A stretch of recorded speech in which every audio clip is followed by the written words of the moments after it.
बिस्मिल्लाहिर्रहमानिर्रहीम। नाज़रीन अस्सलाम वालेकुम, मैं हूँ इमरान वसीम। नाज़रीन, प्रोग्राम में सबसे पहले तो हम बात करेंगे शहबाज गिल की कि केपी हुकूमत ने तहरीक इंसाफ के भगोड़े रहनुमा शहबाज गिल की बोलती कैसे बंद की है। इस खबर की डिटेल आप नाज़रीन की खिदमत में पेश करने के बाद हमारे ब्लॉग की जो दीगर अहम खबरें हैं, जिनकी हेडलाइन, जिनके टाइटल थंबनेल पे आप नाज़रीन ने पढ़े हैं।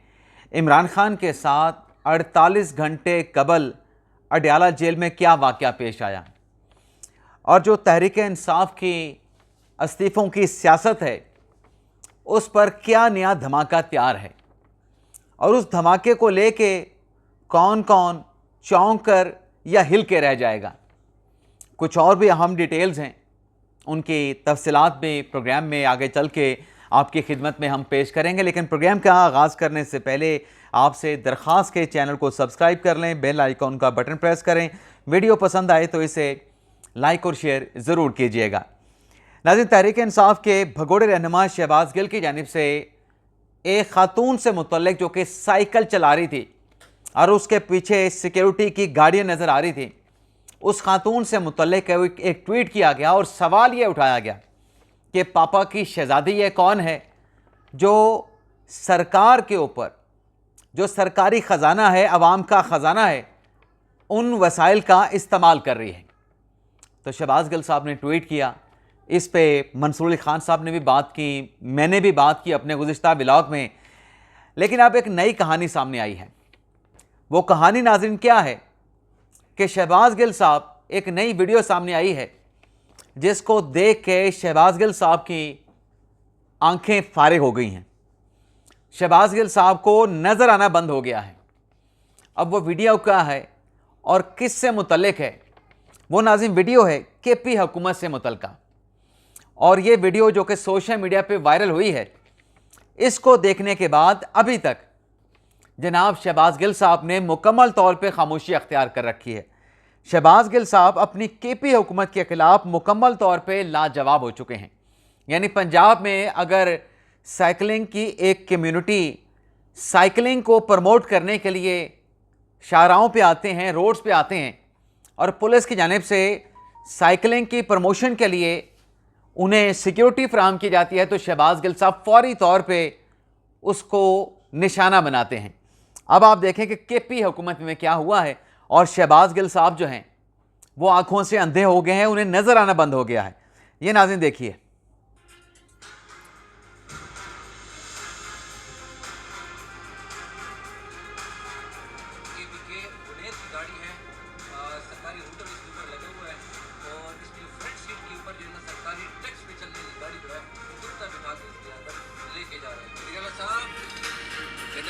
ये नाज़रीन खैबर पख्तूनख्वा की सरकारी गाड़ी, और सरकारी गाड़ी की फ्रंट सीट पे कुत्ता बैठा है, पेट बैठा है, पालतू डॉग बैठा है। और ये शायद वीडियो देखने के बाद शहबाज गिल साहब ने सर्फ पी लिया है। अब चूंकि केपीके में तहरीक इंसाफ की हुकूमत है, अब कोई बात नहीं करेंगे, अब खामोशी लग जाएगी, इनको सांप सूंघ जाएगा। अब नहीं बात करेंगे कि ये केपी हुकूमत का ब्यूरोक्रेट है, सियासतदान है, जिस भी ओहदे पे बैठा है, ये सरकारी वसाइल का क्यों इस्तेमाल कर रहा है, और एक पालतू कुत्ते के लिए। अब मैं शहबाज गिल के लिए तो ये लफ्ज़ इस्तेमाल नहीं करूंगा, लेकिन ये जो गाड़ी में नाज़रीन नज़र आ रहा है, ये आप खुद देख लें। बुनेर की सरकारी गाड़ी है, कुत्ते को फ्रंट सीट पे बिठाया गया, जो कि इंसानों के बैठने की सीट है, जगह है। तो अब इस पे बात करें ना शहबाज गिल साहब, और उसके पीछे पीछे फिर मोहित पीरजादा साहब भी आ जाएं, जो कहते हैं कि ये पड़ोसन की नई हीरोइन कौन है। तो यहां पे अब इन लोगों की जो है वो ज़बान बंद हो जाएगी, ताले लग जाएंगे इनकी ज़बान को। अब नाज़रीन बात करते हैं, हुकूमत ने, जो हमने प्रीवियस वीडियो लॉग में बात की थी, एक लेजिस्लेशन की है, और इस लेजिस्लेशन के मुताबिक 3 माह के लिए किसी भी शख्स को गिरफ्तार किया जा सकता है, लेकिन उसके लिए ठोस शवाहिद होने चाहिए। ये जो हुकूमत ने बिल पास किया कौमी असम्बली से, सेनेट से, और फिर असेंट के लिए सदर पाकिस्तान को भिजवा दिया गया, जिस पर पाकिस्तान तहरीक इंसाफ का यह कहना था कि इस कानून का शिकार आइंदा आने वाले दिनों में जो पास करने वाले हैं, यानी जो नून लीग है, पीपल्स पार्टी है, वो भी इसका शिकार होंगे। लेकिन अब ऐवान सदर की तरफ से आसिफ अली जरदारी साहब सदर पाकिस्तान की जानिब से इस बिल पे जो दस्तखत किए गए हैं, दस्तखत करने के साथ एक वजाहत भी की गई है कि ये जो सिक्योरिटी चैलेंजेस पाकिस्तान की सिक्योरिटी फोर्सेस को दरपेश हैं और जो ठोस वजूहात की बिना पे किसी शख्स को 3 माह के लिए गिरफ्तार करने की तरमीम इंसदाद दहशत गर्दी के कानून में की गई है, जिसमें 3 माह का मजीद इजाफा हो सकता है, ये सिर्फ 3 साल के लिए है। 3 साल के बाद ये तरमीम ऑटोमेटिकली, चूंकि सन क्लॉज शामिल की गई है इस तरमीम के साथ एटीसी कानून में, तो 3 साल के बाद ये तरमीम वैसे ख़त्म हो जाएगी। तो जो तहरीक इंसाफ अपने नैरेटिव के ज़रिए लोगों को, अवाम को पागल बना रही थी या एक खदशे का इजहार कर रही थी या हुकूमत को डरा रही थी कि आप इस कानून का शिकार होंगे, तो हुकूमत ने उसको सिर्फ 3 साल के लिए तरमीम किया है। 3 साल के लिए उस कानून को नाफिज किया है। 3 साल के बाद ऑटोमेटिकली ये जो कानून है वो ख़त्म हो जाएगा। बेटा इसको चार्जिंग पे लगा दो। अब नाज़रीन आते हैं तहरीक इंसाफ से जुड़ी जो दीगर अहम खबरें, जिनकी हेडलाइंस, जिनके टाइटल थंबनेल पे आप नाज़रीन ने पढ़े हैं। एक तो नाज़रीन बात की जाती है, अब ये 3-4 खबरें हैं, मैं मुख्तसर से डिटेल इन 3-4 खबरों की आपकी खिदमत में पेश करूँगा। एक तो PTI कहती है कि खान साहब की तबीयत ठीक नहीं। अच्छा, जब मुलाकात होती है तो कहते हैं बड़े हशाश बशाश हैं, और फिर बाद में कहते हैं कि खान साहब की आंख में ये है, फलां है, सूजन है। तो आपको ये बता दें कि पिछले 2 सालों में खान साहब की अगस्त 2023 को गिरफ्तारी हुई थी, और इस अगस्त में इमरान खान साहब की हिरासत, इमरान खान साहब की गिरफ्तारी को 2 साल हो चुके हैं। तो इन 2 सालों में इमरान खान साहब का 31 मरतबा मेडिकल चेकअप हुआ है। कितनी मरतबा? 31 मरतबा, यानी हर महीने आप 1 की एवरेज रख लें, 2 साल में 24 महीने होते हैं। तो ये 24 मेडिकल एग्जामिनेशन की बजाय 7 ज़्यादा एग्जामिनेशन इमरान खान साहब के, यानी 7 इजाफी मेडिकल चेकअप हुए हैं। और इसमें 3 मरतबा यह भी हुआ कि खान साहब की लीगल टीम के अपने जो डॉक्टर्स हैं, ज़ाती मौलज हैं, वो भी शामिल थे। और गंडापुर साहब जो सुप्रीम कोर्ट में दरख्वास्त लेके गए हैं कि मेरी खान साहब के साथ मुलाकातें नहीं होती, अदालत में जमा करवाई गई रिपोर्ट के मुताबिक गंडापुर ने, अभी तो पिछले 6 माह से गंडापुर साहब कहते हैं मुलाकातें नहीं हुई, लेकिन चलें अगर जनवरी 2025 तक ही आप कट ऑफ डेट रख लें, तो 18 माह में या 17 माह में गंडापुर साहब की इमरान खान के साथ 26 मुलाकातें हुई हैं। और खान साहब की जो मेडिकल एग्जामिनेशन हुई है, और मेडिकल एग्जामिनेशन से मुतल्लिक जो दरख्वास्त अलीमा खान साहबा ने अदालत में दायर की थी कि खान साहब का मेडिकल चेकअप किया जाए, तो पिछले 2 सालों में जो खान साहब के चेकअप हुए हैं उसमें कभी खान साहब ने शिकायत की कि मेरे कानों में सीटियां बजती हैं, कभी खान साहब ने कमर दर्द की शिकायत की, कभी खान साहब ने दांतों में दर्द की शिकायत की, कभी खान साहब ने पाँव में दर्द की शिकायत की, कभी खान साहब ने हाजमे की शिकायत की, कभी खान साहब ने मोशन की शिकायत की, और कभी ब्लड प्रेशर का इशू हुआ। लेकिन हर मरतबा खान साहब को मेडिकल चेकअप के साथ मेडिकल ट्रीटमेंट भी फराहम की गई। और अब जो नया शोशा छोड़ा गया कि खान साहब की आंखों का मुआयना होना चाहिए, एटीसी अदालत रावलपिंडी में दरख्वास्त दायर की गई। तो खबर यह है, अडयाला जेल के हुकाम इंतज़ामिया की नई ताज़ा तरीन रिपोर्ट के मुताबिक खान साहब का 29 अगस्त को, यानी आज 31 अगस्त है, ठीक 48 घंटे पहले इमरान खान साहब का अडयाला जेल में आंखों का टेस्ट भी हो चुका है। और ये अदालत में पहुंचे हुए कि खान साहब की आंखों में सूजन है, देख नहीं सकते, जलन हो रही है, तो खान साहब का आंखों का और बाकी बॉडी का मेडिकल मुआयना करवाया जाए। तो ये इनकी मालूमात हैं, इनकी बेसिक इन्फॉर्मेशन ये है कि खान साहब का मेडिकल चेकअप हो चुका है, और ये अदालतों में जाके दरख्वास्तें दायर कर रहे हैं कि खान साहब का जी मेडिकल चेकअप नहीं हुआ।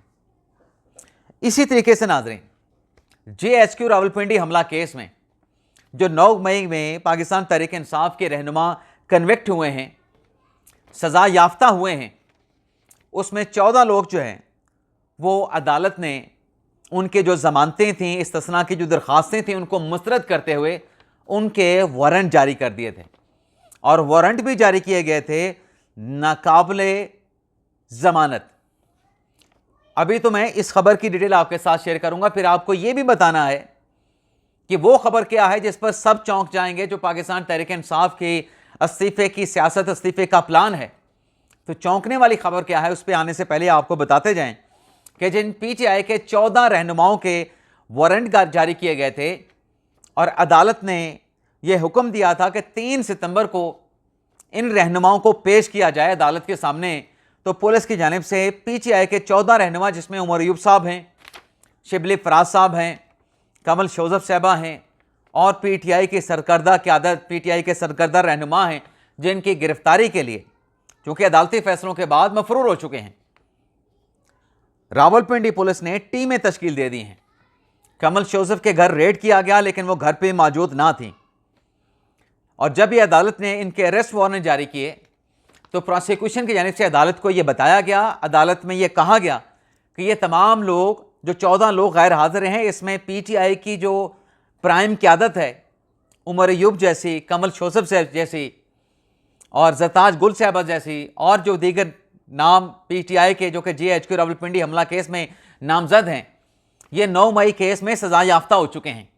अदालत ने इनको 10 साल के लिए कन्विक्ट कर दिया है और ये सज़ा के बाद मफरूर हो चुके हैं और इन्होंने ताहाल किसी अदालत में सरेंडर नहीं किया है। तो लिहाजा इनकी ससना की दरख्वास्तें खारिज करके पुलिस को इनको गिरफ्तार करने का हुक्म दिया जाए। तो कल 1 सितंबर है, मंगल के दिन 2 सितंबर होगी, बुध के रोज़ 3 सितंबर हो जाएगी।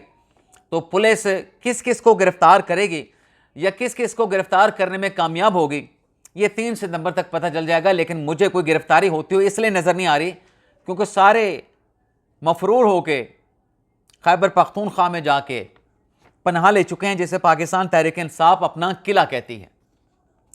लेकिन आज इसके साथ साथ जो उमर अयूब साहब डिस्क्वालीफाई हुए और फिर स्टैंडिंग कमेटी से पाकिस्तान तहरीक इंसाफ ने रिज़ाइन करने का फैसला किया, अचकज़ई साहब का मशरूत तौर पे नाम आ गया कि पहले तो उमर अयूब साहब हमारे अपोजिशन लीडर हैं, लेकिन अगर कोई ऐसी डेवलपमेंट होती है कि नए अपोजिशन का नाम देना पड़ जाता है, तो इस सूरत में उमर अयूब के बाद पार्टी का कोई रहनुमा नहीं जो मुश्किल वक्त में इमरान खान के साथ, तहरीक इंसाफ के साथ खड़ा रहा, बल्कि तहरीक इंसाफ रेंटे पार्टी का रोल अदा करते हुए महमूद खान अचकज़ई को अपोजिशन लीडर बनाएगी। अब ये जो तहरीक इंसाफ का जो एक बयानिया, जो एक प्लान, जो एक मंसूबा है कि पहले तो अदालतों से हुक्म इम्तना हासिल करके अपोजिशन लीडर की तैनाती के मामले को लिंगर ऑन किया जाएगा, एक तो ये चीज़ है। दूसरा, अचकज़ई साहब को फिर बनाएंगे। तो ख़बर ये है कि जो स्पीकर अयाज सादिक साहब हैं, कल 1 सितंबर से जो इजलास शुरू होने जा रहा है कौमी असम्बली का, उसमें खबर यह है कि अयाज सादिक साहब स्पीकर कौमी असम्बली नए अपोजिशन लीडर की तैनाती के लिए एडवाइस जारी कर सकते हैं। अब एडवाइस क्या होगी? स्पीकर साहब तहरीक इंसाफ को एडवाइस करेंगे कि आप नए अपोजिशन लीडर के लिए नाम दे दें, और जो रूल्स हैं कौमी असम्बली के, उसके आर्टिकल 39 के मुताबिक जो अपोजिशन लीडर की तैनाती है वो स्पीकर कौमी असम्बली का अख्तियार है।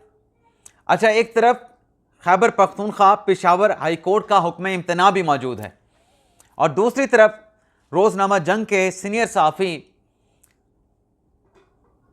खलील, मुझे नाम भूल गया, मेरे उस्ताद भी हैं, अचानक से मेरे जहन से जो है वो नाम निकल गया, ताहिर खलील साहब, उनकी खबर ये है कि स्पीकर साहब जो हैं अपोजिशन लीडर के लिए नाम मांग सकते हैं। प्रोसेस बेशक मुकम्मल ना हो, लेकिन एडवाइस कर सकते हैं कि नाम दिया जाए। अब स्पीकर साहब अगर ये कार्रवाई करते हैं नए अपोजिशन लीडर की तैनाती के लिए, उस पर पेशावर हाई कोर्ट का हुक्म इम्तना आना ना आना, इस बात को पसे पुश रखते हुए स्पीकर साहब पे एक और भी जिम्मेदारी है, जिसका इजहार अयाज सादिक साहब ने खुद ऐवान के इजलास के दौरान किया था। और वो जिम्मेदारी शेख वकास अकरम, जो कि 40 कौमी असम्बली के सेशन से गैर हाजिर रहे, और स्पीकर साहब ने कहा कि जो 40 इजलास तक रुकन ऐवान में ना आए, उसकी कोई एप्लीकेशन भी ना दी जाए, तो फिर उन पे लाजम है कानून के मुताबिक कि ऐसे रुकन के खिलाफ अगर रेजोल्यूशन आ जाए तो उन्हें उसकी कौमी असम्बली की सीट से डी नोटिफाई यानी डी सीट किया जाएगा। तो स्पीकर साहब अगर अपोजिशन लीडर की तैनाती का प्रोसेस शुरू करने जा रहे हैं, तो शेख वकास अकरम साहब जो कि 40 दिन से या कौमी असम्बली के 40 इजलास में शरीक नहीं हुए हैं, तो फिर उनके खिलाफ कार्रवाई कब करेंगे? रेजोल्यूशन भी नौशीन इफ्तिखार नून लीग की खातून एमएनए ने जमा करवा दी थी, तो अभी तक फिर शेख वकास अकरम के खिलाफ कार्रवाई क्यों नहीं हुई? अगर ये आईनी तौर पे अयाज सादिक साहब की बात बिल्कुल दुरुस्त थी कि 40 इजलासों में वो हाजिर नहीं हुए और कानून ये कहता है कि लाजम है शेल का लफ्ज़ इस्तेमाल किया गया है, तो फिर अब शेल वाला जो लफ्ज़ है ये अपनी जिम्मेदारी पूरी करने के लिए अयाज सादिक साहब अगर अपोजिशन लीडर का नाम मांग सकते हैं, इसका इम्कान मौजूद है, तो शेख वकास अकरम के खिलाफ भी अपनी आईनी जिम्मेदारी को पूरा करें। इजाज़त चाहते नाज़रीन, अल्लाह हाफिज़।